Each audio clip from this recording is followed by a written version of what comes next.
नीयत साफ हो जिनकी उनके कदमों में जमी होती है, आसमां में उड़ने वालों को कब सितारों की कमी होती है। नमस्कार दोस्तों, मैं शशांक शुक्ला न्यूज़ टुडे से। आज हम आपका परिचय करवाएंगे एक ऐसी शख्सियत से जिनको अभी अभी राज्यपाल की तरफ से शिक्षक पुरस्कार मिला है। मैं आपको बताऊं कि उत्तर प्रदेश में बेसिक शिक्षा परिषद में लगभग 5 लाख शिक्षक हैं इस समय, शिक्षा मित्रों को मिला करके, और उनमें से कुल 94 शिक्षकों का चयन हुआ है राज्यपाल पुरस्कार के लिए। उसमें से भी सिर्फ बेसिक शिक्षा परिषद में 75 शिक्षकों का चुनाव हुआ था। ये हमारे लिए अत्यंत सौभाग्य का विषय है कि हमारे सीतापुर जनपद की एक शिक्षिका ममता वर्मा जी का भी चुनाव इस राज्यपाल पुरस्कार के लिए हुआ। तो ममता वर्मा जी आज हमारे साथ हैं। आज हम जानेंगे इनके जीवन से जुड़ी हुई कुछ उपलब्धियों के बारे में, कैसे इनको राज्यपाल पुरस्कार प्राप्त हुआ, उसके लिए इन्होंने कौन सी कोशिश की थी और उसको पा करके ये कितना उत्साहित हैं। हमारे आने वाले जो पीढ़ी है, हमारे आने वाले जो शिक्षक हैं, कैसे उनके लिए प्रेरणा स्रोत बन सकती हैं, इस बारे में हम आप बात करेंगे। ममता जी, आपका हमारे इस कार्यक्रम में बहुत बहुत स्वागत है। धन्यवाद। तो अभी अभी आपको राज्यपाल पुरस्कार मिला है, उसको लेकर के आपको कितना उत्साहित हैं और क्या आपके मन में चल रहा है? जी, जब परिणाम आया तो रक्षाबंधन के एक दिन पहले रात को तो घर में एकदम खुशी का माहौल हो गया। मुझे भी बहुत हर्ष हुआ सुनकर, और खासकर इसलिए हर्ष हुआ अपने विद्यालय के लिए और अपने क्षेत्र के लिए। हम जो काम कर रहे हैं, मेरा जो काम है, जो लोग मुझसे प्रभावित हैं, मेरे काम को देखकर इम्प्रेस होते हैं और मुझसे सीखते हैं, इसलिए मुझे इस पुरस्कार की खुशी ज़्यादा हुई कि अब वो मुझसे प्रेरित होंगे कि अगर ऐसा काम करके ये उपलब्धि मिल सकती है, यहाँ तक पहुँचा जा सकता है, तो फिर क्यों ना हम ऐसे ही काम करके ऐसी जगहों पे पहुँचें और अपने कार्यों को आगे तक ले जाएं। तो अपार खुशी हो रही है अपने लिए, अपने विद्यालय के लिए, अपने क्षेत्र के लिए, अपने माता पिता के लिए, जिन्होंने हमको पढ़ा लिखा कर यहाँ तक पहुँचाया और हमको कभी भी कहीं भी किसी कार्य के लिए रोका नहीं, हमेशा आगे बढ़ने के लिए प्रेरित करते रहे और हमारे रास्ते के सारे संघर्षों को उन्होंने आसान बनाया। तो इन सब चीज़ों को लेकर काफ़ी हर्ष है और विभाग ने हमको पूरा सपोर्ट किया है, उसके लिए विभाग को भी बहुत बहुत धन्यवाद। जैसा कि मैम ने बताया कि वो पुरस्कार पाने के बाद काफ़ी वो खुश हैं। जो सहयोग परिवार से, विभाग से मिलना चाहिए था, उन्होंने मिला। जैसे कहा गया है कि कुछ किए बिना ही जय जयकार नहीं होती और कोशिश करने वालों की कभी हार नहीं होती। मैम ने कोशिश की और उसका जो प्रतिफल है वो आप सबके सामने है। तो मैं जानना चाहूँगा कि आपकी जो प्रारंभिक शिक्षा दीक्षा हुई वो कहाँ से और कैसे हुई और इस मुकाम तक पहुँचने में आपने किन संघर्षों का सामना किया? जी, पापा चूँकि पैतेपुर में बेनीराम इंटर कॉलेज में टीचर थे, तो प्राथमिक शिक्षा भी वहीं हुई। एक प्राइवेट स्कूल था Montessori, Subhash national Montessori school Paitepur. तो प्रारंभिक शिक्षा वहाँ से हुई। फिर कक्षा 6 से 12 तक की शिक्षा बेनीराम इंटर कॉलेज से हुई, जहाँ पर पापा टीचर थे और उनका पूरा स्टाफ जो हम लोगों का पूरा अभिभावक था। सारे टीचर्स अभिभावक की तरह बिहेव करते थे और कभी भी हम लोगों को कोई उस तरीके की सुविधा नहीं दी जाती थी कि ये टीचर्स के बच्चे हैं तो इनको कोई एक्स्ट्रा, बल्कि हम लोग कोई स्पेशल ट्रीटमेंट नहीं, बल्कि हम लोगों के साथ थोड़ा और सख्ती बरती जाती थी कि ये टीचर के बच्चे हैं, इनको और ठीक रखना है, इनको कहीं कोई छूट नहीं देनी है। तो और विद्यालय हमारा अनुशासन के लिए प्रदेश स्तर पे जाना जाता था। तो चूँकि बेनीराम इंटर कॉलेज से सभी लोग परिचित हैं, तो हमने वहाँ पे अपनी आगे की इंटरमीडिएट तक की शिक्षा साइंस साइड से इंटर पूरा किया और बाकी वहाँ पर जो कल्चरल एक्टिविटीज़ होती थी उन सब चीज़ों में बढ़ चढ़ कर हिस्सा लिया। विद्यालय के जो शिक्षक थे वो हम लोगों को कल्चरल एक्टिविटीज़ हो और चाहे साथ साथ में को करिकुलर एक्टिविटीज़ हो, खेलों के माध्यम से हो, गेम्स में हम लोग जिला स्तर तक जाते थे और पीटी और मार्च पास्ट में हमारे विद्यालय में हमेशा गोल्ड मेडल आता था और लड़कियां भी इस फील्ड में बहुत आगे थी। रेस में हो और चाहे अन्य खेलों में हो, लड़कियों के लिए बराबर अपॉर्चुनिटी दी जाती थी और ये हमारे विद्यालय की एक बहुत बड़ी उपलब्धि थी कि जो क्षेत्र की लड़कियां थीं उन लड़कियों के लिए वहाँ पर इतना कंफर्ट जोन था, कभी कोई असुरक्षा नहीं महसूस होती थी। हमें बिल्कुल अभिभावक की तरह ट्रीट किया जाता था। वहाँ पर क्षेत्र की लगभग 100% बच्चियाँ उस विद्यालय से पढ़ के निकली हैं और आज तमाम दूर दूर जगहों पे हैं। कोई अधिकारी है तो कोई डॉक्टर है, कोई इंजीनियर है। तो उस विद्यालय ने हमें जहाँ तक पहुँचाया है तो हम उस विद्यालय के आभारी हैं और हमारे उस विद्यालय का क्षेत्र को भी बड़ा योगदान है। फिर उससे आगे की शिक्षा हमारी अपने महमूदाबाद के फखरुद्दीन डिग्री कॉलेज में हुई। ग्रेजुएशन हमने यहाँ से कंप्लीट किया। फिर बीएड करने के लिए नोएडा, ग्रेटर नोएडा का एक कॉलेज था, रामेश डिग्री कॉलेज। तो रामेश इंस्टीट्यूट ऑफ एजुकेशन, जहाँ पर हमने बीएड की शिक्षा अपनी ली, वहाँ पर भी कॉलेज तो प्राइवेट था, लेकिन इतना अच्छा कॉलेज था। ग्रेटर नोएडा का वो नंबर 1 का कॉलेज था। और वहाँ पर टीचर की ट्रेनिंग जो होती थी, टीचर कैसा होता है, टीचर की ट्रेनिंग में क्या क्या चीज़ें जरूरी हैं, उन सब चीज़ों को लेकर इतना एक्टिविटीज कराई जाती थी। अनुशासन टाइम पे था, 9:00 पे अटेंडेंस शुरू हो जाती थी और 9 to 5 क्लास। उसके बाद प्रॉपर को करिकुलर एक्टिविटीज, प्रैक्टिकल्स। तो वहाँ पर जो हमको शिक्षा के क्षेत्र में जो टीचर बनने की जो शिक्षा मिली, उससे हमने सीखा।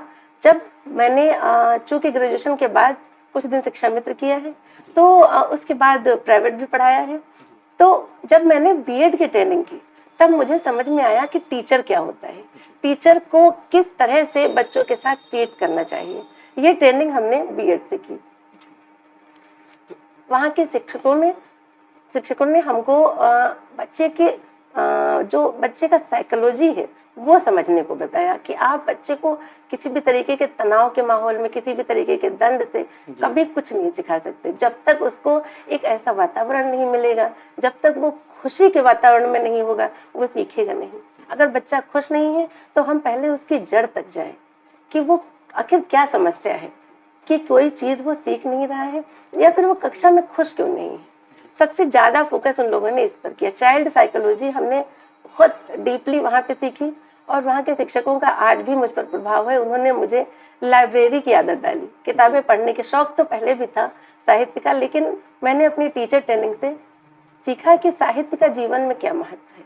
तो इन सब चीज़ों से यहाँ तक हमारी जो है टीचर ट्रेनिंग हुई।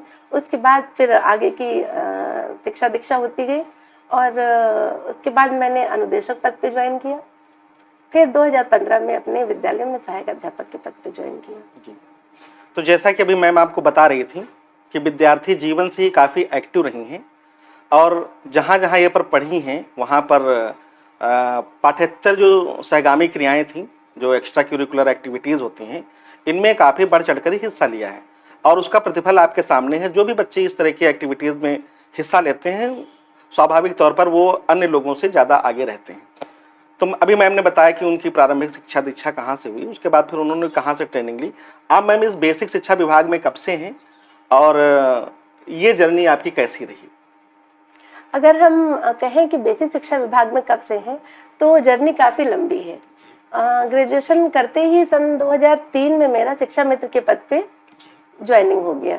वो अपने गांव, पैतृक गांव पहला ब्लॉक, और उसका जो पहला गांव है वहीं पे मेरी ज्वाइनिंग हुई। उसको मैंने 2 साल किया। फिर मुझे लगा कि मुझे अपनी पढ़ाई आगे पूरी करनी चाहिए। उस समय आपकी एजुकेशन क्या थी? ग्रेजुएशन करके किया था।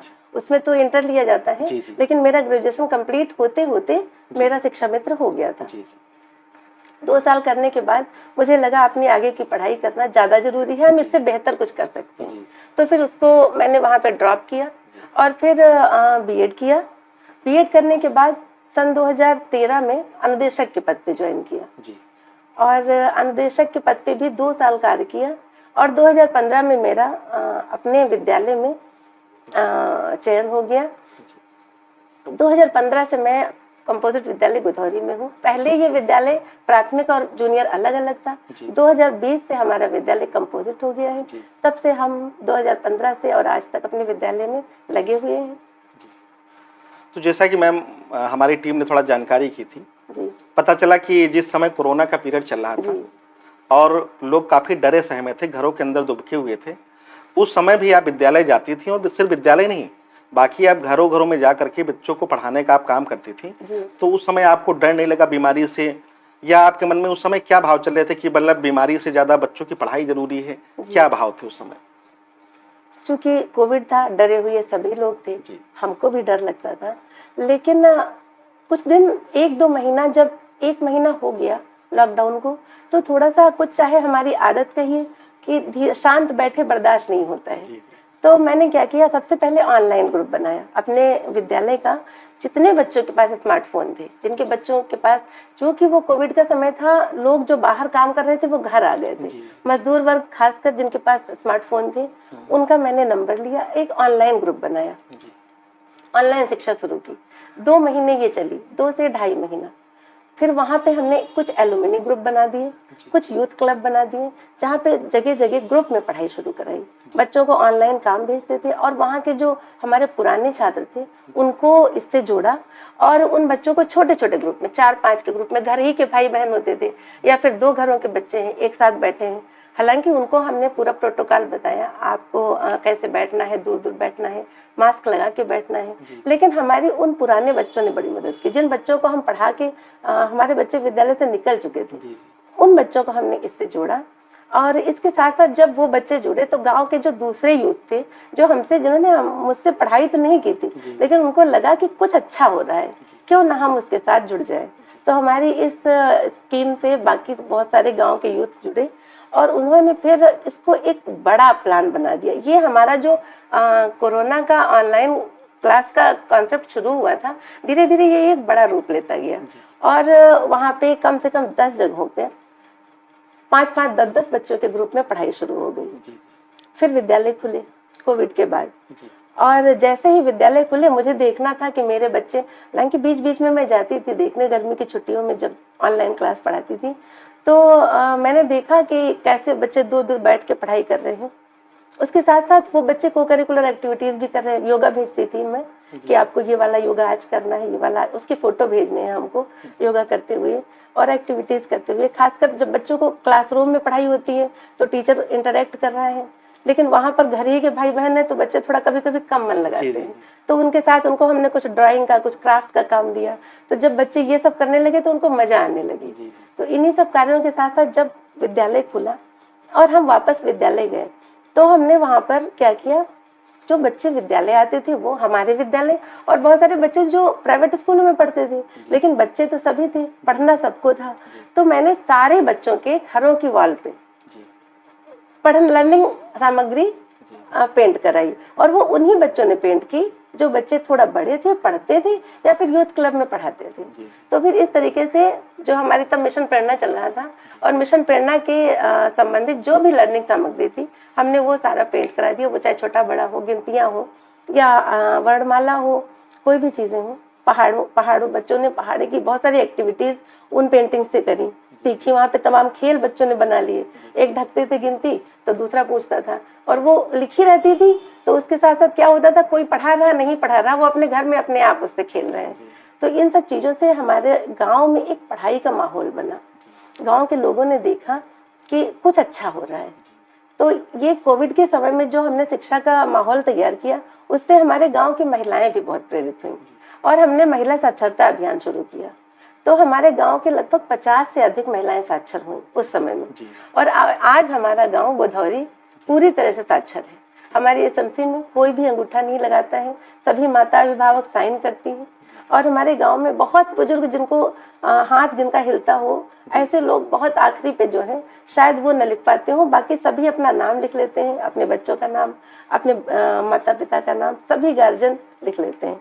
तो इस तरीके से इस अभियान को चलाया। और इससे क्या हुआ, जब कोविड के पहले था तो हम अपने बच्चों के घर कम जाते थे, अपेक्षाकृत जो पुरुष शिक्षक थे क्लास स्कूल में वो लोग बच्चों को बुलाने पहुंच गए, या कोई तरीके की बात हुई तो उनको बताने पहुंचे। लेकिन जब कोविड आया तो हम बच्चों के बीच में गए, और जब विद्यालय खुल गया तो मैंने भी बच्चों को पढ़ाया वहाँ पे जाके। डेली वहाँ थोड़ी देर क्लास चलती थी 2 घंटे की। तो माताओं से जो हमारा कांटेक्ट हुआ, और महिला साक्षरता जो हमने प्रोजेक्ट चलाया, तो उसमें जो हमारा महिलाओं के साथ कांटेक्ट हुआ वो हमारे विद्यालय के लिए बहुत फ्रूटफुल था। जो महिला अभिभावक हमारे विद्यालय आती नहीं थी, बहुत बुलाने पर भी नहीं आती थी, उनका हमारा सीधा इंटरेक्ट हो गया, परिचय हो गया। एक फ़ोन पे आज वो हमारे विद्यालय आ जाती हैं। और इन सभी के साथ साथ एक वहाँ पे सीता दादी हमें मिली, जिनके घर से हमने शुरुआत की थी मोहल्ला कक्षाओं की।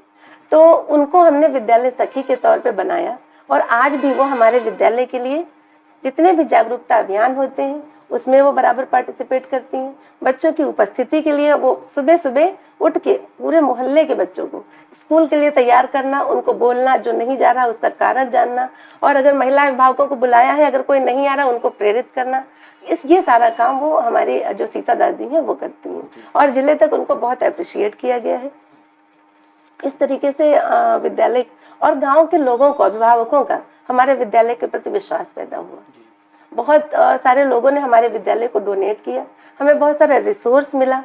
कुछ लोगों ने एनजीओ के माध्यम से हमें कुछ स्पीकर, कुछ प्रोजेक्टर, लाइब्रेरी की बहुत सारी बुक्स अवेलेबल कराई, बहुत सारा उच्च क्वालिटी का TLM अवेलेबल कराया। तो धीरे धीरे मगर ये सारे कार्य धीरे धीरे होते गए। हम जब कभी कोई काम करते हैं धीरे धीरे उसमें सुधार होता है। तो इन सब चीज़ों के साथ साथ आज हम यहाँ पर हैं। तो मैम ने जैसा कि बताया कि उन्होंने अकेले काम शुरू किया, लेकिन लोग जुड़ते गए, वो कारवां बनता गया। बहुत ही तफसील के साथ मैम ने बताया कि किस तरह से उन्होंने अपने स्कूल में एक्टिविटीज़ के माध्यम से बच्चों को पढ़ाना शुरू किया। क्योंकि बच्चे हैं, अगर आप उनको सिर्फ पढ़ाएंगे तो नहीं पढ़ेंगे, लेकिन अगर उनको आप इंटरटेनमेंट के मदद से अगर पढ़ाना शुरू करेंगे तो वो बच्चे कहीं ना कहीं उसमें एक्टिविटी में भाग लेंगे। और जैसा कि मैम ने बताया कि उन्होंने कितना प्रयास किया, और आपका प्रयास काबिले तारीफ था, सराहनीय था, और वास्तव में जो आपको मिला कम मिला। मैं चाहता हूं कि आपको और भी इससे बड़े बड़े पुरस्कार भी मिलें। इसके लिए मैम मैं जानना चाहूँगा कि इन सब चीज़ों के साथ साथ में आप अपना खाली समय कैसे बिताती हैं, या आपके जो हॉबीज़ हैं उनके बारे में क्या बताएंगी कुछ? अब आपने खाली समय पूछा है तो हमको तो लगता है कि खाली समय हमें मिलता ही नहीं है, क्योंकि घर के भी जिम्मेदारियां होती हैं, और स्कूल में भी बच्चों के साथ ऐसे समय बीत जाता है कि पता ही नहीं चलता। लेकिन फिर भी कुछ शौक होते हैं। किताबें पढ़ने का बहुत शौक है, साहित्य से एक अलग सा लगाव है। तो किताबें पढ़ने के साथ साथ पेंटिंग का शौक है। तो बच्चों को, हमारे विद्यालय के बच्चे राष्ट्रीय स्तर तक पेंटिंग में सेलेक्ट हुए हैं। और डांस का शौक है, मैंने भरतनाट्यम का कोर्स किया है। हमारे विद्यालय के बहुत सारी बच्चियां भरतनाट्यम में एकदम निपुण हैं। अभी आई इंडिया चैनल ने उनकी एक सस्ती वंदना शूट की थी। और इन सब चीज़ों के साथ साथ जितनी भी चीज़ें, जो भी मुझे लगता है कि ये मुझे सीखना चाहिए, मुझे नहीं आता है, लेकिन अगर बच्चे के लिए वो फायदेमंद है तो फिर मैं उसको सीखने की कोशिश करती हूँ। कोई भी चीज़ हो, वो हमें पता है सीखने की कोई उम्र नहीं होती। बहुत सारी चीज़ें ऐसा नहीं है कि मैंने सब कुछ सीख लिया है, बहुत सारी चीज़ें हैं ऐसी जो मुझे नहीं आती हैं। तो जब भी मुझे समय मिलता है तो मैं उन चीज़ों पर अपना टाइम इन्वेस्ट करती हूँ कि मैं उन्हें, अपने बच्चों को ठीक तरीके से दे पाऊँ। उसके लिए पहले मैं खुद को उसमें पारंगत करूँ। तो मैं अपना जब भी जो भी टाइम मिलता है मैं उन चीज़ों में खुद को शार्प करने में खर्च करती हूँ। मैम, हमारे दर्शकों के लिए और अन्य शिक्षकों के लिए आपका क्या संदेश है? ये आपका न्यूज टुडे चैनल के माध्यम से मेरा यही संदेश है कि सबसे पहले तो शिक्षकों के लिए ये संदेश है कि हम मुसीबतों से, संघर्षों से कभी डरे नहीं, डट कर उनका सामना करें और छोटे छोटे प्रयास करें। कभी कोई बड़ा काम करने के लिए हिम्मत तो करें, लेकिन एकदम उससे ये सोच के पीछे ना हटे कि इतना बड़ा काम हम कैसे करेंगे। आप छोटे छोटे प्रयास करेंगे, लोग जुड़ते जाएंगे, आपका काम आसान होता जाएगा।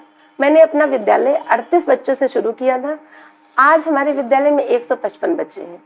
जब हमने शुरू किया था तो हमारे हेड जो थे वो रिटायर हो गए और मैं विद्यालय में अकेली बची, लेकिन मैंने छात्र संख्या बढ़ाई। आज हमारे विद्यालय में हमें 3 टीचर और मिले हैं और हमारे विद्यालय में प्रॉपर पढ़ाई हो रही है। बाकी अदर को करिकुलर एक्टिविटीज़ में बच्चे बहुत पारंगत हैं, लेकिन हमने ये सारे कार्य एक साथ नहीं किए। बहुत धीरे धीरे करके, एक एक करके कार्यों को किया और कभी हार नहीं मानी। नहीं हो रहा है तो दोबारा किया, तिबारा किया। फेलियर तो लाइफ में होते हैं, फेलियर से हम कभी डरे नहीं। अगर फेलियर नहीं है तो सक्सेस नहीं है।